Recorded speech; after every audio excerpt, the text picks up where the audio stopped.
Dharma is universal. It is universal because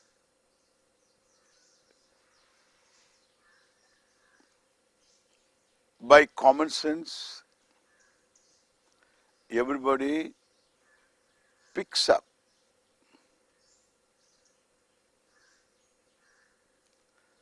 the matrix of values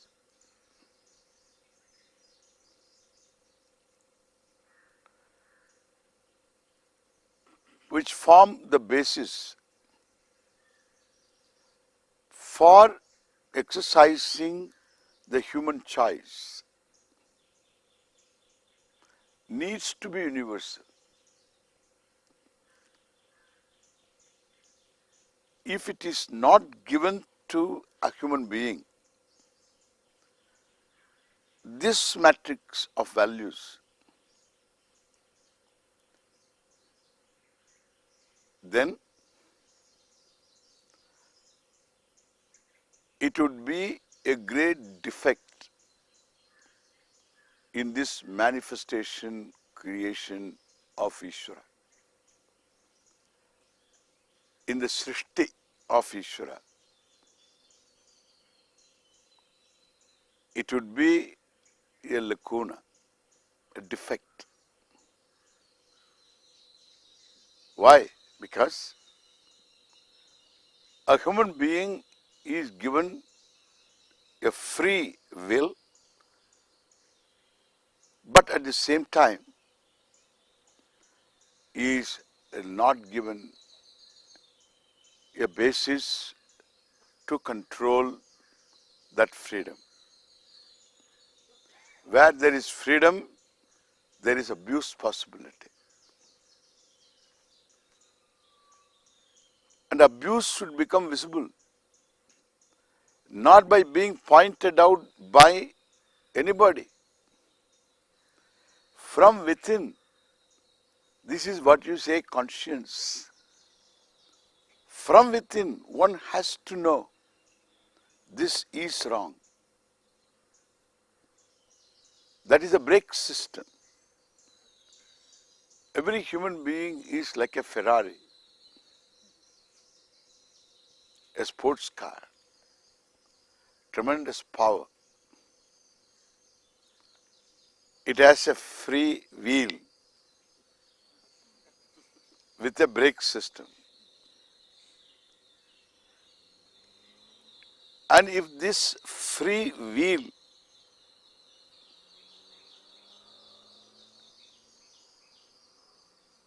and the free wheel is given and so much power is given, accelerating pedal is given, gear system is not given, and a brake system, of course, much less given, is not given, then it is a manufacturing defect. The Ferrari manufacturers have to get the car back.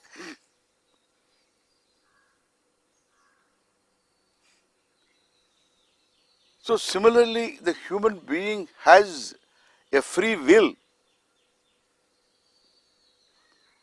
The brake system is common sense born matrix of values. These are the things to be done. These are the things that are not to be done by others to me. And my knowledge is others expect the same thing from me. Knowledge is complete. What I expect of others or expected of me by others is clearly known to everyone. That is why it is universal. This is not to be given by any one person, to be told by any person. Otherwise it won't be universal. This knowledge is there in a human being because the fact is there.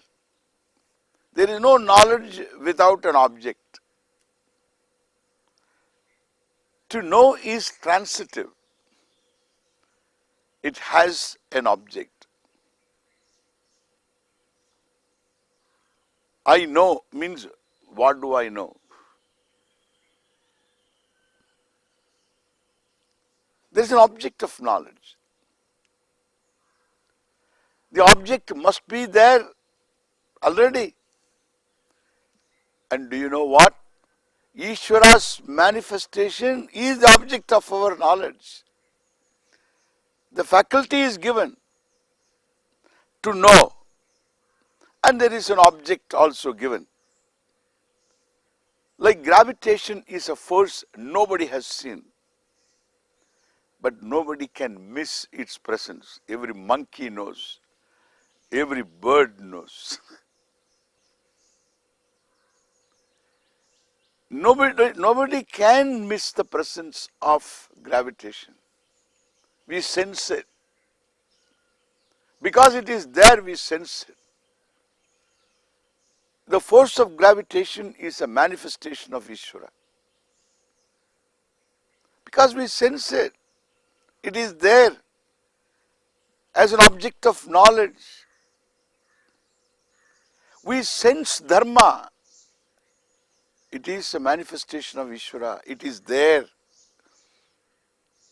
It is necessary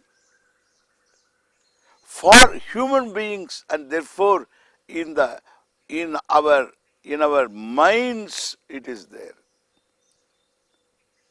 It is something that is there in the head of every self-conscious person who has got the freedom to choose. And that is how it has to exist. So Ishvara is manifest in your head, in my head, as Dharma. Very critical manifestation, because my self-esteem depends upon my capacity to conform to myself. The Ishvara manifests in the form of my own sense of Dharma, which is common to all. I cannot go against this and still feel not guilty, not regretful. I need to conform to this.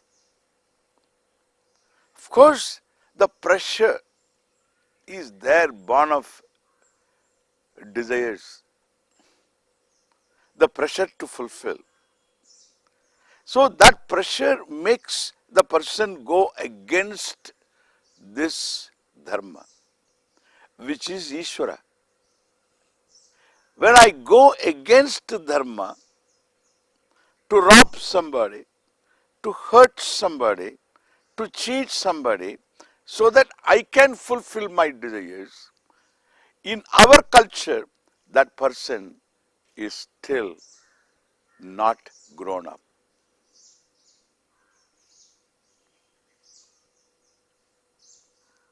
We won't say that person is bad. We will say that person is still in the process of growing.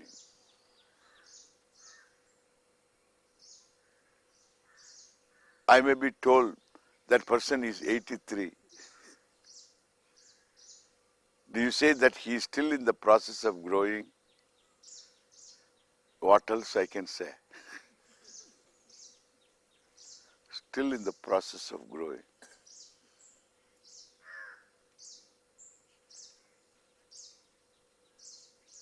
That is why one should not wait for retirement. to grow into this person, because the sense of success you have is going to give you the self-esteem that you want. Understand? That self-esteem and the sense of success are two sides of the same coin. And the sense of success and my conformity to Dharma are again two sides of the same coin. To the extent I conform to Dharma, to that extent I am successful. I should not be told by anybody, he doesn't follow, he is a non-Indian, you can destroy him. I should not be told by anybody, nor I should listen to that person if anybody tells.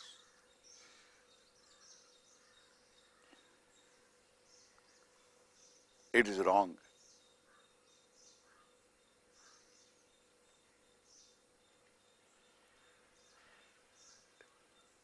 Hurting is wrong.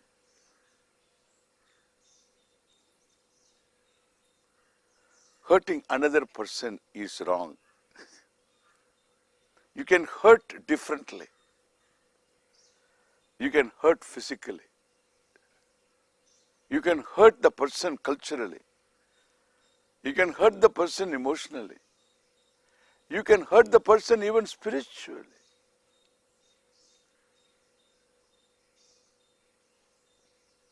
If you trample upon his beliefs, her beliefs, if you trample upon the person's own image, self-image, self-esteem, which belongs to his family, his tradition, if you trample upon that, it is a great hurt. It is himsa. And therefore, no double standards are helpful to anybody. There is one universal standard which is Ishvara's manifestation. And my conformity to Dharma is what is called a sense of success. That is the reason why whenever you do what is to be done, you feel good. Whenever you do what is not to be done, you feel guilty, unless you are indoctrinated to be told that it is right, you have done the right thing, for which you need to be indoctrinated. You need to be conditioned. You need to be made into a missile. You should be canonized to become a cannonball for others.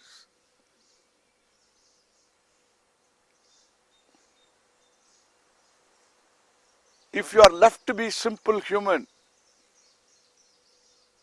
you can never feel at home having done something which is against whatever you consider others should not do to you.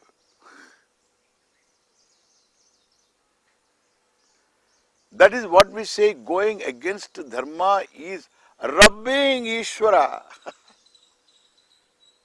Rubbing Ishvara. The truth of rubbing is you can't rub against anybody without getting rubbed in the process. That is the truth of rubbing. All that you need to do is you have to rub against a tree. without a t-shirt on, rub against a tree, an old tree, a tamarind tree better. You rub against this tree 10 times, if you are capable of doing that. 10 times. Look at the tree. Tree doesn't seem to have suffered anything. But for 9 days, you can't wear your t-shirt. Why? You rubbed against the tree. It's all your free will, your privilege. True. When you rub against the tree, Ishvara is. This is how Ishvara works. When you rub against the tree, the law is you are rubbed. Action and reaction are equal. If you rub well, you get rubbed well.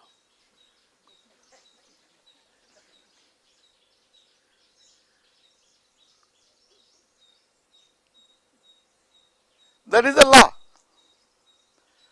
You will never get away from this law. So when you rub against dharma, you are rubbed in the process. And if you think that you got away with it because of your muscle power, you will pay for it later. You can see now how the law of dharma converts itself into law of karma.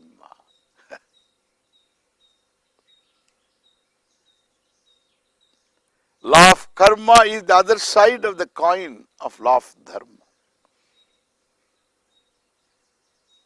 If you think because of your muscle power you can get away with it, and that is because of some kind of situation you have, because of some previous good karma, it will catch you up in this life or in the hereafter, as our culture has it.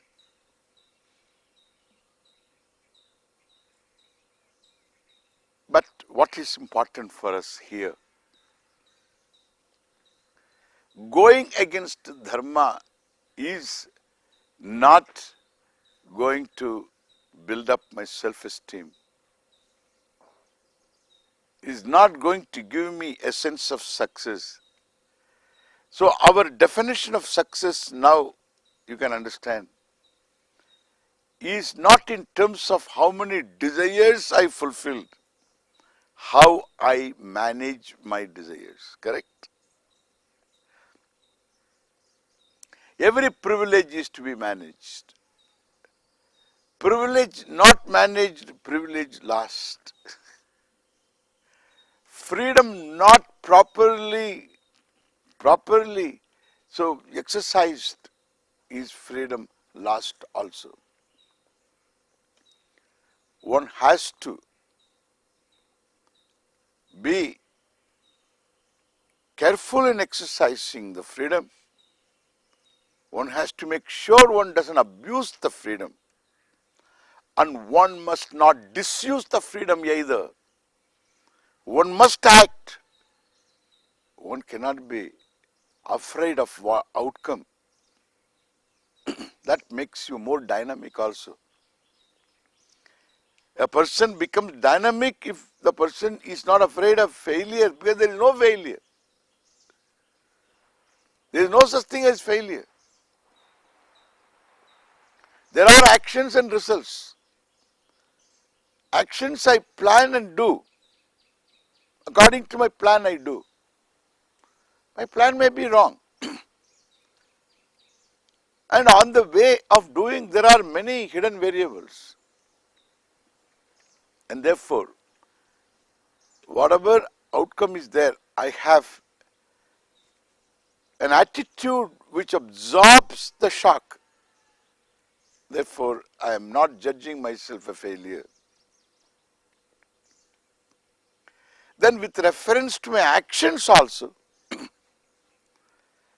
I make sure that I don't go against Dharma. I conform to Dharma.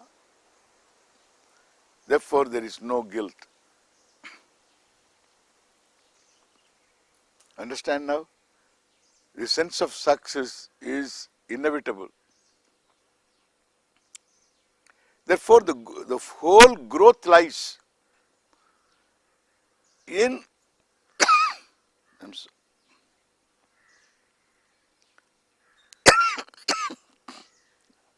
the whole growth lies in my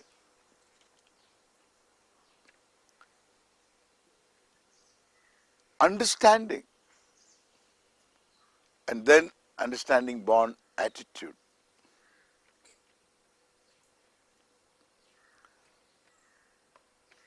And again, my growth lies in my capacity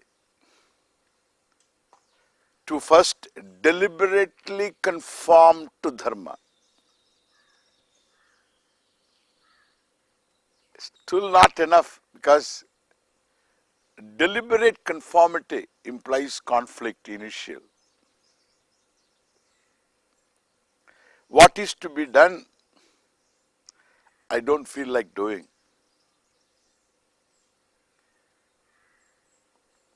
There is a conflict. But then, with some help, we will talk about the help later. With some help, I am able to conform to Dharma. Don't yield to the pressure of Ragadvesha. I am successful to some extent. But I am in the process of achieving success.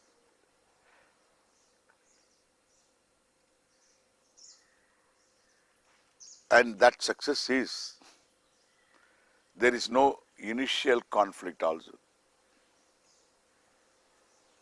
A time comes when what is to be done is exactly what I like to do. What is not to be done is exactly what I don't care to do. There is nobody who is more successful. This is spiritual India. This is our culture. This is what we should export. This is what we should build up to export. This is the real exportable goods, exportable item. In fact, the humanity needs this export. Understand? Need this export. But first we should build up. It's already there. It is in our culture. You rub the skin and you will find there is chandan. The smell of chandan you will get. On the top of it there can be many things. You need to rub a little bit. There is chandan. That's our culture. Fragrant will be fresh. We'll see more of it next time. Thank you.